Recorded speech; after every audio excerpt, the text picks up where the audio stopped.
வணக்கம். தாராபுரம் தாரை அஞ்சல் செய்தி. தாரா முரளி. தாராபுரம் துர்கை அம்மன் கோவிலில் ராகுல் காந்தியின் 63வது பிறந்த நாள் காங்கிரஸ் கட்சியினர் கொண்டாட்டம். திருப்பூர் மாவட்டம் தாராபுரத்தில் ராகுல் காந்தியின் 63வது பிறந்த நாளை முன்னிட்டு அக்கட்சியை சேர்ந்தவர்கள் இன்று துர்கை அம்மன் கோவிலில் சிறப்பு வழிபாடு செய்து பூஜை செய்து பொதுமக்களுக்கு பிரசாதம் மற்றும் பொங்கல் வழங்கி கொண்டாடினர்.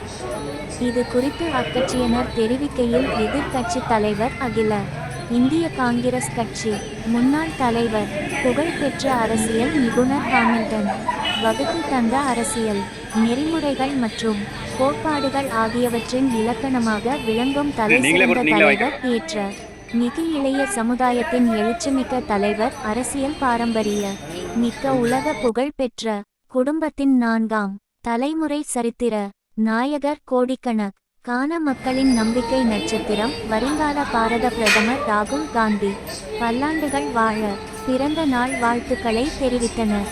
தாராபுரம் நகர கழக தலைவர் செந்தில்குமார் செல்வி, மாலதிதமிழ் நாடு மகளிர் காங்கிரஸ் மாநில பொதுச் செயலாளர் உள்ளிட்ட கட்சியினர் ஏராளமான கலந்து கொண்டு பொதுமக்களுக்கு பிரசாதங்கள் மற்றும் பொங்கல் வழங்கி 50க்கும் மேற்பட்டோர் கலந்து கொண்டனர்.